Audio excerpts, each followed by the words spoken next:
मज़ीद educational and jobs updates के लिए हमारे चैनल पैगाम सिंध ऑफिशियल को सब्सक्राइब और लाइक करें और बेल आइकन को प्रेस करें। शुक्रिया। अदब जी सिन्फ़ुनि में जेका सभ खां पहिरीं असां वटि सिन्फ़ अचे थी उहा नसर आहे।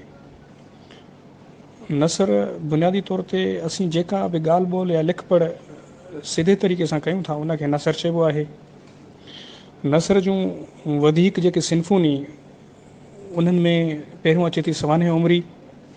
सवाने उमिरी अहिड़ो दस्तावेज़ आहे जंहिंमें कंहिं बि मशहूरु शख़्सियत जी ज़िंदगी जे बारे में संदसि ज़िंदगी जे हर पहलू ते जामे तौर ते ॿियो केरु लिखे त उनखे सवाने उमिरी चइबो आहे।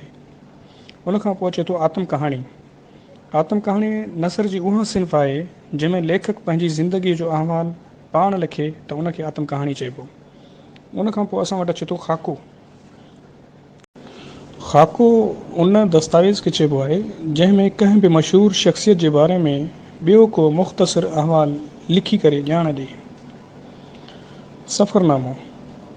सफ़रनामो अदब जी उहा सिन्फ़ आहे जंहिंमें लेखक पंहिंजी ज़िंदगी जे कयल कंहिं बि सफ़र जो अहवालु कलमबंद करे। मज़मून। मज़मून में लेखक कंहिं बि हिकु नुक़्ते ते सुहिणे नमूने सां लिखंदो आहे जंहिंमें संजीदगी सां गॾु मज़ाक़ पिणु थी सघे थो।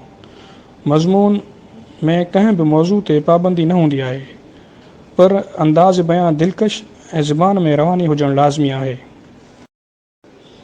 आखाणी। आखाणी जो बुनियादु ॿिए हिंदू लेखकनि मां पियो। हीअ उहा ॿाराणी लिखणी जंहिं मां सबक़ या नसीहत हासिलु थिए उनखे आखाणी चइबो आहे। ॿाराणे दर्सी किताबनि में आखाणियूं असांखे आम तौर ते मिलंदियूं आहिनि। कहाणी या अफ़सानो। अफ़सानो अरिड़हीं सदी जी पैदावार आहे।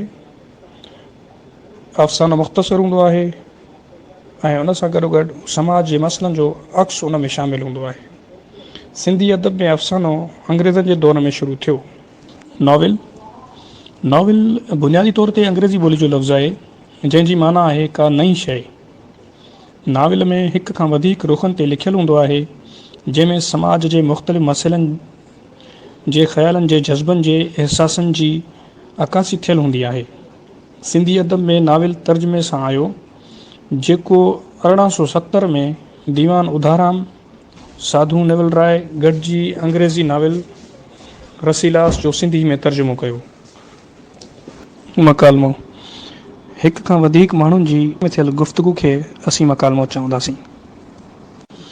मकालो अदब जी उहा सिन्फ़ जेका कंहिं तहक़ीक़ या तनक़ीद ते मुश्तमिल हुजे उनखे असीं मकालो चवंदासीं।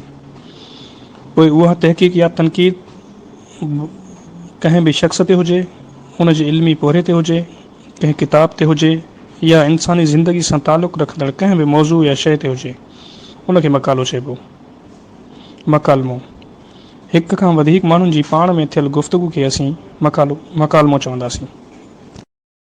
मज़ीद एजुकेशनल एंड जॉब्स अपडेट्स के लिए हमारे चैनल पैगाम सिंध ऑफिशियल को सब्सक्राइब और लाइक करें और बेल आइकन को प्रेस करें। शुक्रिया।